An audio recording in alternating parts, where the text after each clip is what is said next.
get low, you can still go. Even when you feel slow, you can still go. Even when there's no hope, you can still go. I never answer to no, man, I still go.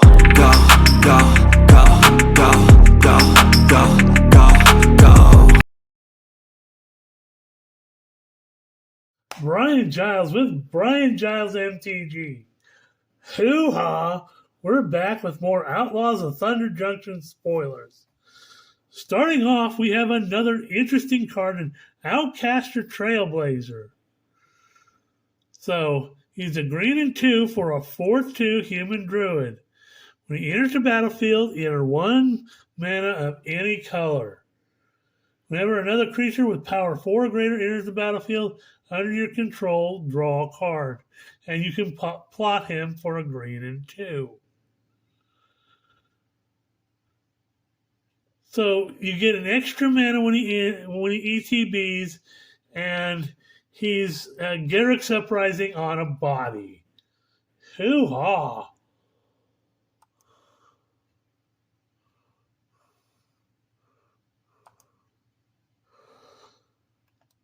Next up is a reprint that I was surprised to see in this set in Terror of the Peaks.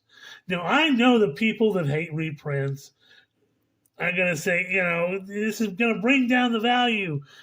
I'm trying to sell my cards, and how am I going to do anything with it? You've got to realize, Terror of the Peaks, I think it had one reprint in like Secret Lair, which that's not even a real reprint. And I'm not even sure about that. But this card, the last time it was printed was Core 2021. That was 3 years ago. In Magic terms these days, that's like forever with all the reprint stuff. So this is I feel, this is, with Core 2021 not being as accessible as it has been in the past, this having been, being a reprint now, I think it's justifiable. 3 to 5 years is a good time for a reprint. So it's 2 red and 3 for a 5/4 dragon with flying. Spells your opponent's cast that target Terror of the Peak cost an additional 3 life to cast. It's almost like Ward 3, but not quite. Because it's not like it's not like an uncounter. It's a counter spell. You just have to pay 3 life to target this creature. And whenever another creature enters the battlefield under your control, Terror of the Peaks deals damage equal to that creature's power to any target. Terror of the Peaks, to this day, is one of the most powerful dragons of all time. It's got a decent cost. It's hard to get rid of. And its ability is absolutely baller. So, despite what the naysayers say, I'm saying, hell yeah. Next up, we have Shoot the Sheriff, a card title that we saw in the Rosewater spoilers. It's a black and 1 for instant that reads, destroy target non-outlaw creature. Which is, assassins, mercenaries, pirates, rogues, and warlocks. Everyone else is fair game. I like to So it's kind of like the one that was in Forgotten Realms, where you couldn't target demons, dragons, and devils.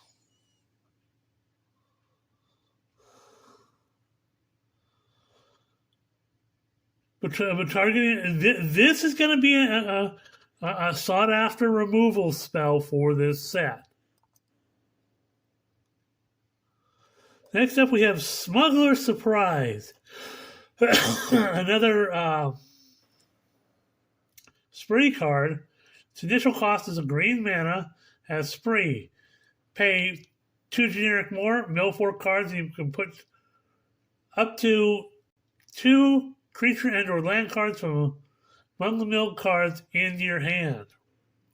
That's not bad. If you're playing recursion, I mean, you go through for 3 mana, that's really decent. And it's creature and or lands. So that's baller in itself. Pay an additional green and 4, you may put up to 2 creature cards from your hand onto the battlefield. So 6 mana, you can put 2 creatures onto the battlefield. Just okay.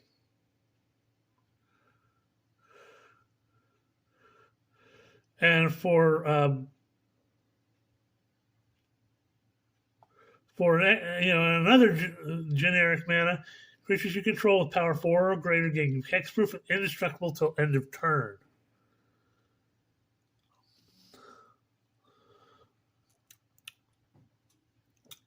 This thing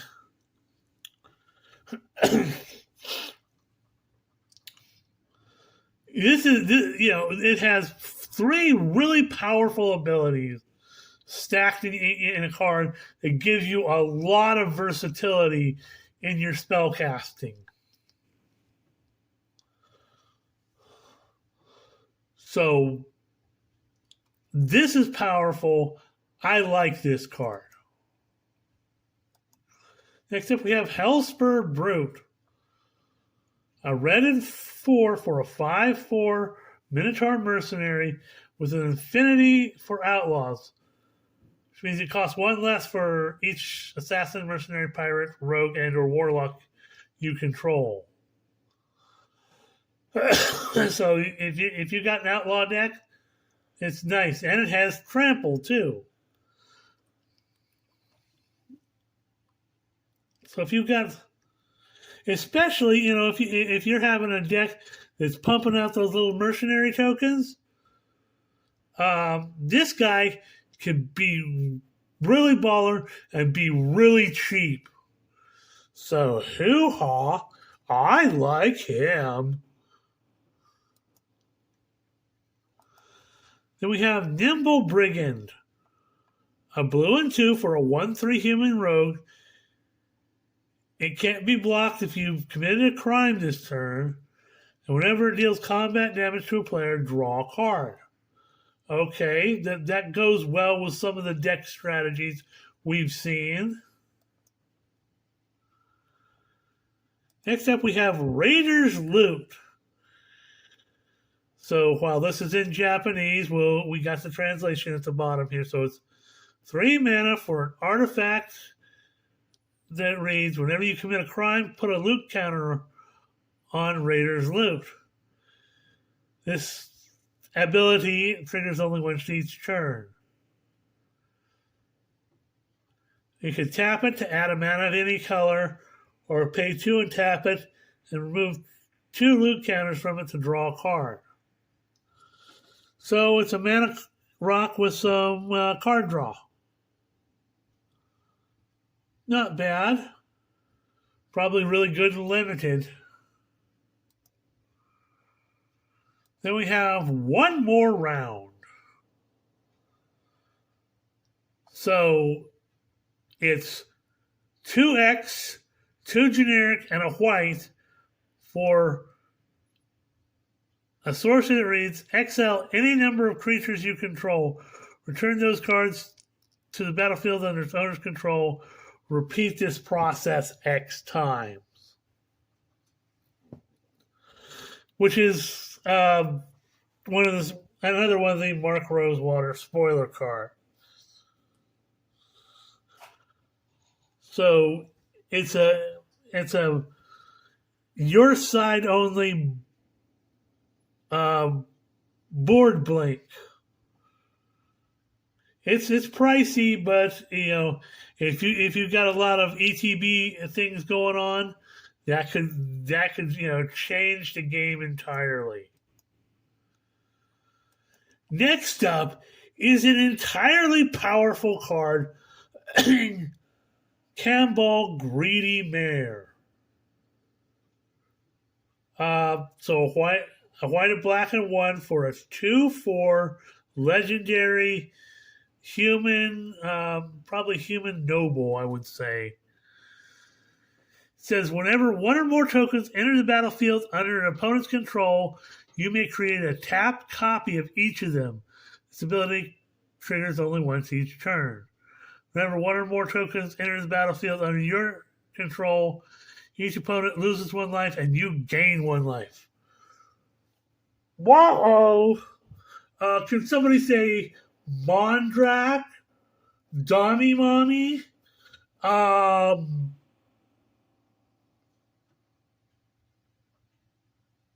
Yeah.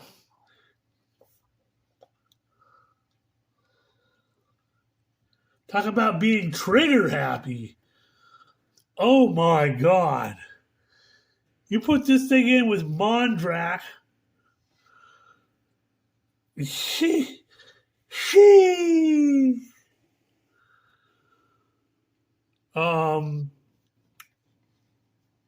Let's see. Rabble rousing, where you're just creating tokens. Yeah, this thing is gonna be baller strategy. Well, there goes Mondrak's price again.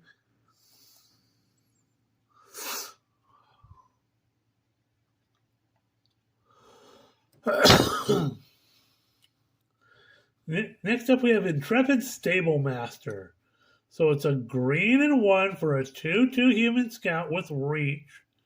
You can tap him to add a green mana, or tap him to add 2 mana of any one color. Spend this mana only to cast a mount or vehicle. So this is a mana fixer for your mount vehicle deck. Then we have Beast Bond Outcaster. A green and 2 for a 3/3 human druid. When it enters the battlefield, if you control a creature with power 4 or greater, draw a card, and you can plot them for a green and 1. So more big creature card draw.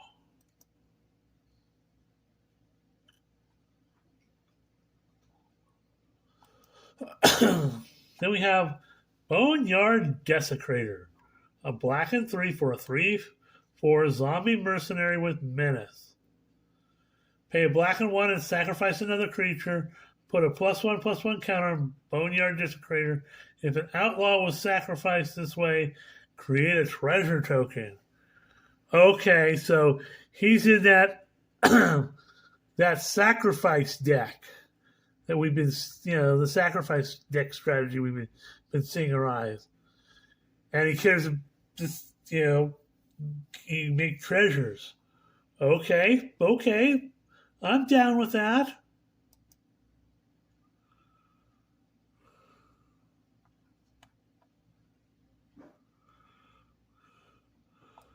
Next up, we have Irascible Wolverine. So a red and 2 for a 3/2 Wolverine. When it enters the battlefield, exile the top card of your library until the end of turn. You may play that card, and you can plot them for a red and 2.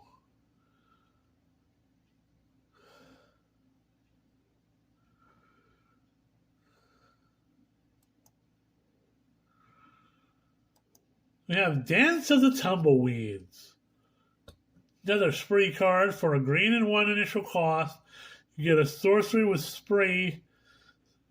Add another generic. You can search your library for a basic land card or desert card. Put it into the battlefield and shuffle. Okay. Or pay an additional 3 generic. Create an XX green elemental creature token where X is the number of lands you control. So this cares about this fits in that landfall deck that we've been seeing. So you can you can tutor up a land card or desert card, a basic land or a desert, and or create a green elemental creature token, which not unhappy with, not unhappy at all.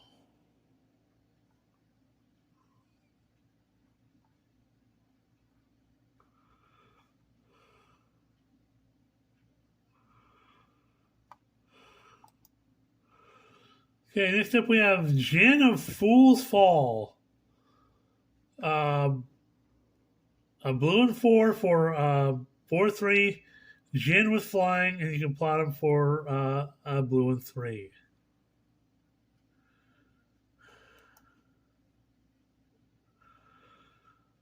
Next up we have Forsaken Miner. This card is really powerful. Sorry about the ads. This is a really powerful card.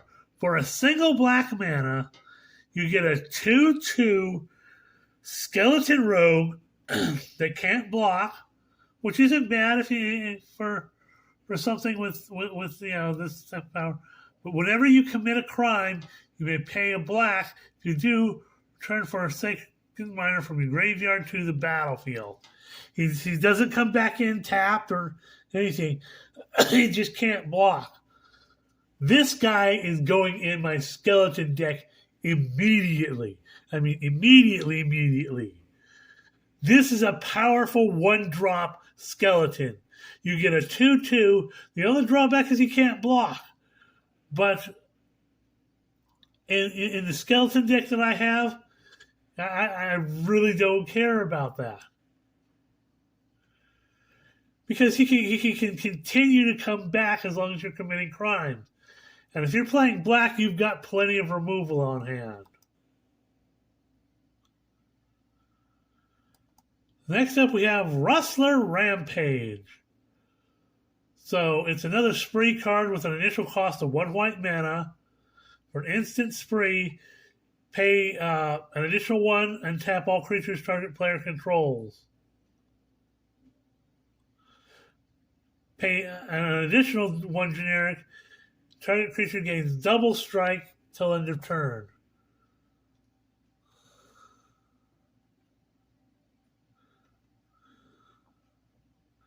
So, hoo-ha! Give your creatures double strike and untap all your creatures. And yeah, that's fun.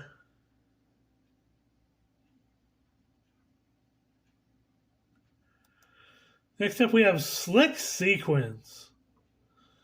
So, a blue and a red for an instant that reads, Slick Sequence deals 2 damage to any target. If you cast another spell this turn, draw a card.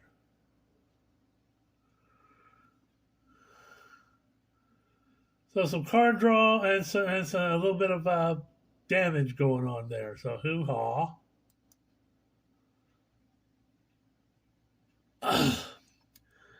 Next up, this is an interestingly powerful card.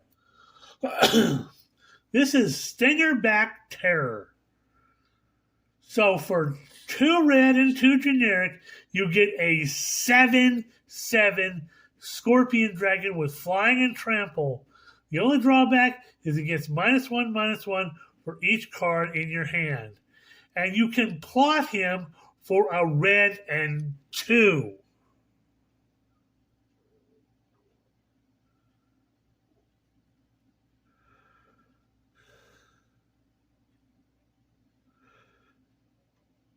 Now, red decks are usually designed to be fast playing and have few cards in hand.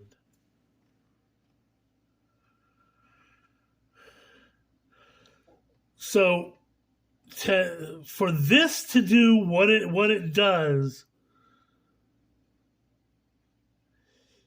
you could do stuff. This is entirely powerful. You don't realize how powerful it is until you realize, when you're playing, red decks, how fast they play. Now, if you're playing, small red spells, and this is your big creature, and you can say, it's got a lower cost, so you can save it for later when your hand is more empty. So, hoo-ha! I love him. More dragons. Next up, we have Shackle Slinger. And I'm going to have this be our last card for this video. So it's a blue and 2 for a 3/2 human soldier. Whenever you cast your second spell each turn, choose target creature your opponent controls. If it's tapped, put a stun counter on it. Otherwise, tap it. So, yeah, so kind of like another type of lockdown card. So, hoo-ha. So that's it for this video. We'll say hoo-ha. We'll see you on the next video.